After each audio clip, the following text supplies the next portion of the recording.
You mentor a lot of folks how to get into cybersecurity. What advice would you give fresh graduates or any entry level folks on how to break into cybersecurity? There is a national initiative for cybersecurity careers and studies. The website is just, if you just Google NICCS, they have a collection of 52 work roles that specifically define the work of cybersecurity. What I tell entry level people to do is to go through the website, look at the work roles that are organized into categories, and do your own self assessment. In those work roles, it says this is the work, this is what you're doing, these are the knowledge, skills, and abilities that are required. Here are some of the tasks that you would do. If people graduating from school only looked at what the industry says or what Hollywood says, everybody thinks they need to be a hacker. But the fact that there are 52 distinct work roles that are organized into 6 categories means that, yes, we need hackers so that we can identify what the vulnerabilities are from an offensive security perspective. But you also need analysts and defenders and program managers and people to do governance. And there's a lot of work that a lot of people can do. And so that information becomes valuable for career transition people as much as it becomes valuable for people who are entering the workforce for the first time. And if any individual went to that website, looked through all the work roles and said, you know what, an all source analyst is what I really want to be. Well, now that person can take the information that's on the website, dump it into a spreadsheet, and then add a column that says beginner, intermediate, and advanced, or do a drop down if you're a Excel ninja. But now by doing that and doing a self assessment, the individual has the opportunity to see, hey, I have some transferable skills from things that I've done in the past. And I'm not starting from zero, maybe on a scale of 1 to 100. I know 30% of what I need to know to be successful for this career direction or path that I've selected. That adds confidence, it adds encouragement, it identifies what needs to be studied. And now we're not saying that everybody in cybersecurity needs to become a certified ethical hacker, because that's not a factual statement. We're not saying that everybody who works in cybersecurity necessarily needs to do Security Plus or CISSP, because if I've done a self assessment and I've identified gaps in my knowledge, skills, and abilities, now I, as an individual, can go look for resources that are going to help me fill those gaps. And then I can go forward and add value in the marketplace. There are also one of my speakers on the session that we're doing tomorrow for the future of cybersecurity work. There's a lot of bias, depending on your name and whether it's male or female or considered foreign or domestic, or in some cases, just your race and your background, your nationality, or your religion.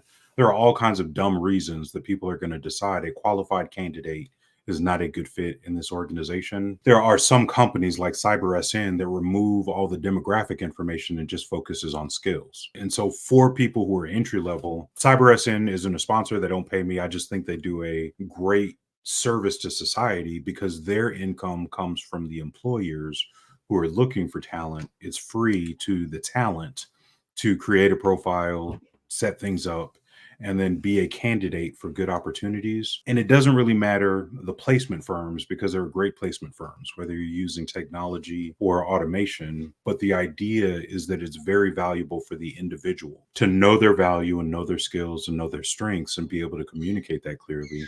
That makes everybody's job easy. It makes the employer's job easy. It makes the placement firm's job easy. It makes the candidate's job easy, because now we're just looking for a match. I have these skills. Somebody needs these skills. Let's bring them together. And now the only question is, do we agree on the compensation and the work requirements and the environment? And is it remote, or do I need to be in the office?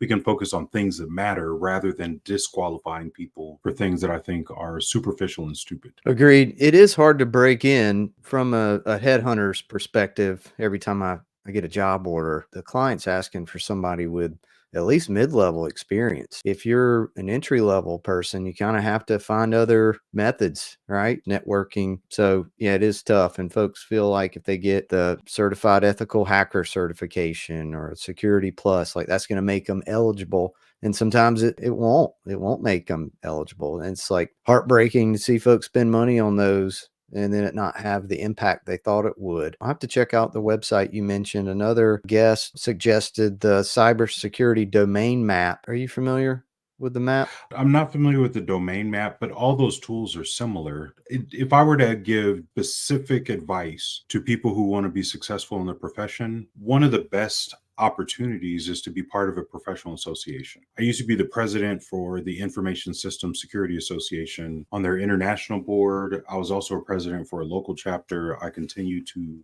support and even sponsor chapters around the country. But what ends up happening for the Information Systems Security Association, the Cloud Security Alliance, there are a list of professional associations. You're bringing senior and junior people together. They're focusing on a topic. It's vendor neutral. Often you have employers who are in the room, you have students who are in the room, and most of your opportunities are the result of having a relationship with somebody who knows what you can do and is willing to give you an opportunity. But it's much better to have an opportunity through affiliation with a professional association and have support from a headhunter or replacement firm rather than depending exclusively on a headhunter or replacement firm, because the job candidate has to participate in his or her employment as well. Firms that specialize in placement are very good at helping individuals tailor their resume, prepare for the interview, find opportunities. But there are some things that just come down to the person. Are you a good citizen in the community? Are you donating and volunteering your time in an association on a regular basis and volunteering and helping and going to conferences? That really is a low cost, high impact component that contributes to success, especially for people who are just getting in for the first time, because most of those associations are doing educational sessions every month. And so you learn great things about how the industry really works, and then it positions you to speak knowledgeably about what you've learned when you go to an interview. Great advice. Yep. Networking and the associations, meetup groups. There's no better way in, right? It's not who you know, it's who knows you and who can think of you whenever their company might have an entry level role for you. So you want to be at the top of their list. So go where the community is and go hang out and make yourself known, introduce yourself to people. Highly